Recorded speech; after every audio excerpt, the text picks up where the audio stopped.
Hai hai hai, welcome back to Bupa Tekno. Kali ini saya akan review singkat untuk update terbaru dari Alkata.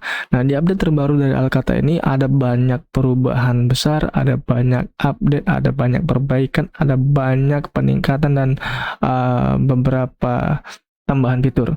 Nah, di sini untuk yang pertama adalah pemisahan fitur anti deteksi AI dengan parafrase. Karena di sebelumnya itu akan beberapa pengguna mendapati masalah bahwa untuk fitur anti parafrase kurang akurat atau hasilnya tidak maksimal dikarenakan uh, pengguna harus masuk atau memilih opsi gaya parafrase kreatif dan tidak bisa menggunakan opsi lain untuk mengaktifkan anti deteksi AI.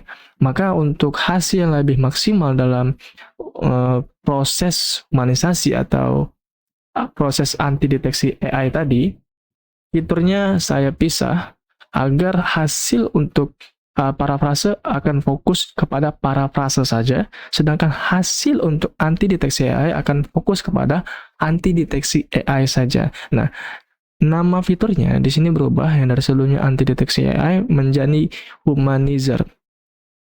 Fitur humanizer di sini fungsinya seperti yang saya bilang tadi adalah fungsinya merubah suatu teks atau kalimat yang dihasilkan oleh AI agar menjadi lebih humanis, agar menjadi lebih terlihat sebagai tulisan atau hasil karya tulis manusia ketimbang AI itu sendiri, meskipun hasil tersebut merupakan hasil penulisan AI. Nah, jadi dengan fitur humanizer ini, setiap tulisan yang dihasilkan oleh AI dan terindikasi sebagai tulisan AI akan dibuat agar hasilnya itu seolah-olah atau seperti memang tulisan manusia.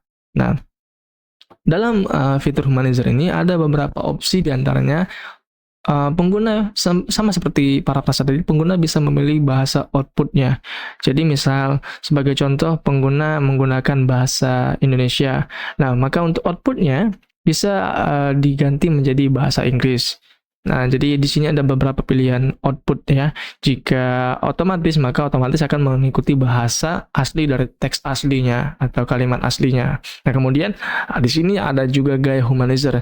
Nah, dalam gaya humanizer ini pengguna bisa memilih gayanya seperti apa, gaya proses humanizernya seperti apa, kreatif, formal, akademik, sederhana, ringkas, detail, sama seperti parafrase tadi. Bedanya kalau parafrase hanya fokus kepada uh, mencari persamaan atau sinonim dari setiap kata atau suatu kalimat agar hasilnya tidak mirip dengan teks aslinya. Itu proses parafrase. Sedangkan humanizer ini prosesnya adalah mengubah teks AI atau hasil kalimat yang dibuat oleh AI dan terindikasi buatan AI agar menjadi lebih humanis dan terlihat seperti tulisan manusia sehingga tidak terdeteksi sebagai tulisan AI. Ya, singkatnya untuk meminimalisir persentase deteksi AI. Nah, itulah fungsi dari humanizer tadi. Nah, di sini untuk fungsi anti deteksi AI yang kita ganti nama menjadi humanizer, fungsinya sudah benar-benar jauh sangat lebih baik dan akurat lagi dibanding dengan versi sebelumnya. Jadi di sini banyak sekali peningkatan. Saya tidak uh, bisa menyebutkan satu persatu secara detail untuk peningkatan-peningkatan kecil. Jadi di sini saya jelaskan hanya garis besar saja. Untuk peningkatan-peningkatan kecil, pengguna bisa mengujinya, mencobanya sendiri untuk mengetahui hasilnya. Nah, di sini kemudian selain fitur humanizer, saya juga melakukan peningkatan terhadap fitur terjemahan. Jadi untuk fitur terjemahan, di sini pengguna akan mendapatkan hasil yang jauh lebih baik lagi dibanding versi sebelumnya dan lebih akurat lagi dibanding dengan versi sebelumnya. Karena di fitur terjemahan dan parafrase di versi sebelumnya ada bug di masalah bahasa output. Nah, ketika pengguna memilih bahasa output dengan bahasa lain, hasilnya malah ngaco. Bisa jadi dia bahasa teks aslinya yang muncul di output, bisa jadi bahasa lain yang muncul di output tidak sesuai dengan opsi yang dipilih atau output bahasa yang dipilih. Nah, di sini semuanya sudah diperbaiki, sudah difix dengan sempurna. Nah, kemudian untuk fitur deteksi AI di sini kita lakukan peningkatan agar hasilnya jauh lebih akurat dibanding dengan versi sebelumnya. Karena ada laporan dari beberapa pengguna bahwasanya hasil deteksi AI tidak akurat. Sebagai contoh, si pengguna ini mencoba untuk mendeteksi tulisan AI dengan persentase 20% sebagai contoh. Nah, kemudian saat diuji lagi, hasilnya malah meningkat, dan saat diuji lagi, hasilnya bisa turun. Nah, di sini ketidakkonsistenan ini menjadi bug yang cukup PR buat saya. Jadi di sini untuk bug tersebut sudah tidak ada lagi, dan hasilnya jauh lebih akurat, dan pastinya hasil yang diuji menggunakan deteksi AI lebih konsisten dari versi sebelumnya. Nah, kemudian untuk bagian penulisan, di sini ada banyak sekali update besar. Yang pertama, dari tampilan halaman penulisan sudah jauh berbeda dari versi sebelumnya. Nah, jadi kalau untuk mau tahu lebih detailnya, bagi pengguna yang menggunakan versi sebelumnya pasti sudah tahu, pasti di sini banyak sekali perubahan. Jadi ini sepertinya nggak saya jelaskan semua, tapi di sini saya jelaskan beberapa opsi fitur terbaru saja dari fitur penulisan ini. Dimana yang pertama, fitur yang sebelumnya ada fitur penentuan bab 1 sampai bab 5 dan lain-lain. Nah, di sini fitur tersebut saya hapus karena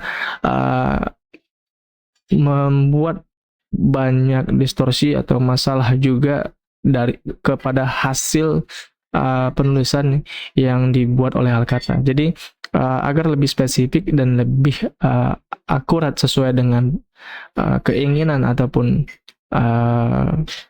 kemauan dari si pengguna, maka fitur tersebut atau opsi tersebut saya hapus, tapi diganti dengan fitur sudut pandang. Nah, di sini fitur sudut pandang ini adalah fitur agar si Alkata atau AI Alkata bisa menyesuaikan bahasa atau susunan kalimat sesuai dengan objek sudut pandangnya. Sebagai contoh, jika kita adalah peneliti langsung, misal kita buat suatu ingin membuat teori untuk bab 2 sebagai contoh ya.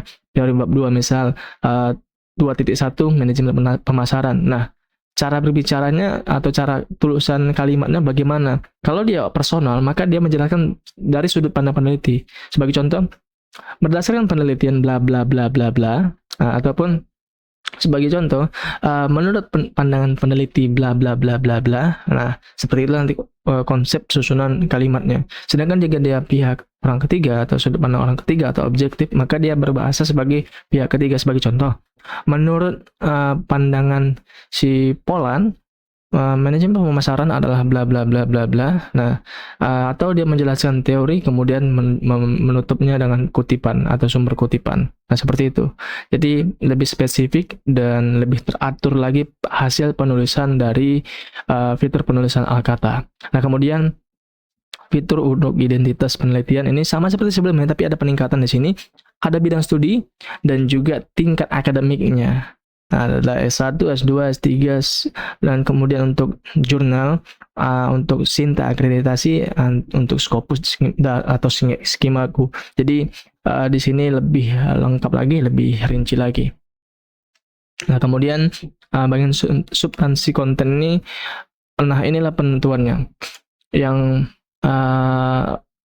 membuat hasil dari penulisan Alkata itu lebih akurat jika kalian mengisi rangka penulisan atau subjudul. Jadi kalian bisa susun formatnya di sini. Misal sebagai contoh di kampus kalian itu isi bab 1 itu adalah 1.1 latar belakang, 1.2 rumusan masalah dan seterusnya. Maka kalian bisa ketikkan di sini format penulisannya agar Alkata bisa menyusun sesuai dengan format pedoman di kampus kalian. Nah, kemudian bagian data temuan di sini opsional hanya untuk pengerjaan bab 4 dan bab 5. Jadi beberapa fakta atau data yang menjadi poin hasil penelitian kalian bisa masukkan di sini agar Alkata bisa memprosesnya. Nah, jadi hasil penelitian di bab 4 bisa sinkron dengan apa yang kalian sudah dapatkan datanya. Nah, kemudian untuk instruksi khusus atau pedoman, di sini fungsinya kalian untuk kutipan misalnya kalian bisa sebagai contoh gunakan referensi 2020 atau lebih tinggi atau ke atas. Nah, kemudian dilarang menggunakan ini, atau kalian bisa minta sebagai contoh, jika membuat teori tentang return on asset misalnya kan, tambahkan rumusnya. Nah, kalian bisa buat instruksi seperti itu. Instruksi khusus yang memang spesifik untuk menghasilkan hasil yang lebih spesifik lagi sesuai dengan keinginan kalian. Nah, namun catatan di sini, untuk setiap hasil penulisan Alkata, jangan di copy paste atau disalin mentah-mentah ya. Kalian juga harus perlu membaca ulang lagi, mengkaji ulang lagi, karena apapun bentuknya hasil AI itu tidak bisa diterima mentah-mentah, baik Alkata atau AI lain juga. Jadi kalian harus pelajari juga, kalian harus paham juga materi apa yang mau kalian buat. Jadi jangan terima mentah-mentah, karena AI juga bisa membuat kesalahan. Sebagai catatan, saya beritahu kepada kalian para user yang menggunakan atau sudah terbiasa menggunakan program AI itu diprogram agar bisa menghasilkan sesuatu yang kalian inginkan, bukan yang benar. Jadi pastikan kalian memang sudah memahami apa yang benar, sehingga kalian meminta sesuai dengan apa yang benar tersebut, hingga AI itu menghasilkan sesuatu yang benar, bukan sesuatu yang kalian mau, tapi yang memang benar-benar nyata atau benar-benar akurat.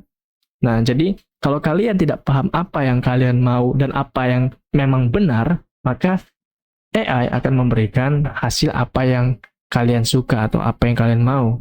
Nggak peduli itu benar atau salah. Nah, itu catatan dari saya. Untuk video kali ini sekian saja, karena selebihnya kalian bisa langsung download Alkata versi terbaru. Nanti kalau bagi kalian pengguna lama, maka akan muncul notifikasi update di aplikasi Alkata kalian masing-masing. Jika kalian pengguna baru, silahkan download di link yang sudah saya sediakan dan install. Oke, cukup sampai di sini video kali ini. Thank you for watching. Jangan lupa subscribe, jangan lupa komen, jangan lupa chat langsung developer, chat langsung ke kita apabila ada masalah atau ingin diskusi terkait dengan aplikasi-aplikasi lain selain Alkata dan aplikasi Besti yang saat ini memang lagi populer digunakan banyak pihak, maupun baik itu yayasan maupun perorangan. Oke, terima kasih juga bagi semua pengguna Alkata dan juga pengguna Besti yang masih aktif dan terus aktif.